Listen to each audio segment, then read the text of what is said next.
وَلَقَدْ يَسَّرْنَا الْقُرْآنَ لِلذِّكْرِ فَهَلْ مِن مُّدَّكِرٍ.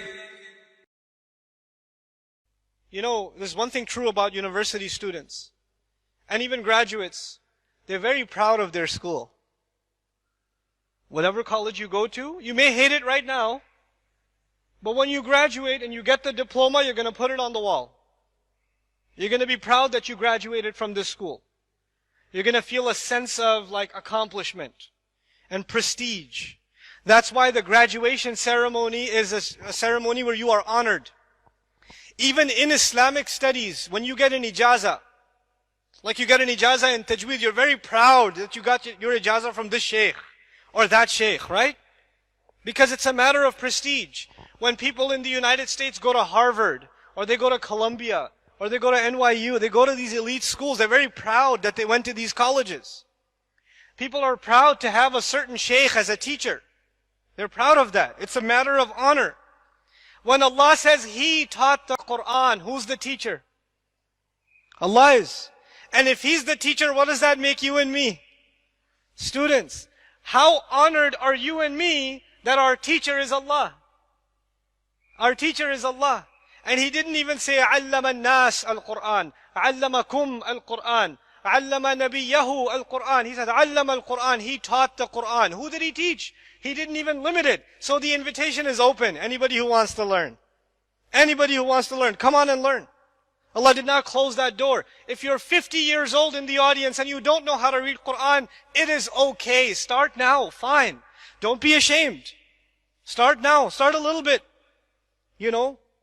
And other people in our community, when somebody comes to you at the masjid, or somebody comes to you privately and says, look, I'm a professional, I'm an accountant, I'm a doctor, I'm a dentist, I'm an engineer, but I don't know anything about the Quran, I can't even read. Last time I read, I was 8 years old. Don't be angry at them and say, astaghfirullah, how could you do that? Don't do that, man. They came to you. They came to you. Respect those people, honor those people. Maybe Allah sees them as more valuable than what you've been doing. They made hijrah to Allah. They stepped on their pride. They're so educated in their field, but they admitted their ignorance of this in front of someone else. That's humility before Allah. Allah loves humility. We have to honor those people. We have to invite those people, make them feel welcome. You know, this is what we have to do. And our Muslim society is like that. Not all of us are literate in the Quran. Not everybody knows what the Quran means. Not everybody knows how to recite the Quran or even how to memorize. Well, you know what? It is your job to make the deen inviting for everybody else. Don't be angry at those people that don't pray.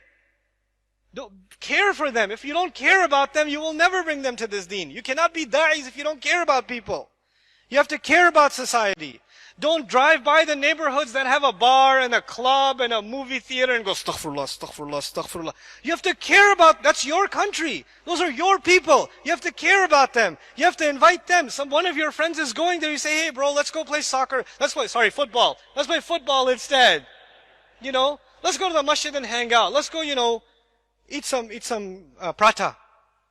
You know, let's do something else.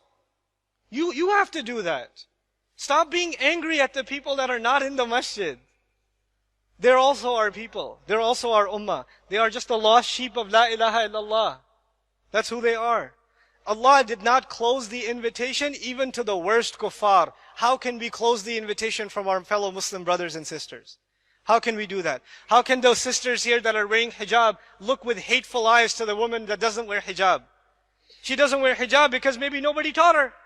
Maybe she doesn't know why she should wear it. Maybe she asked her parents, why should I wear hijab? And they didn't know how to answer her. And it's a fair question. It deserves an answer. Maybe they weren't able to answer her. And she says, maybe there's no reason to do it.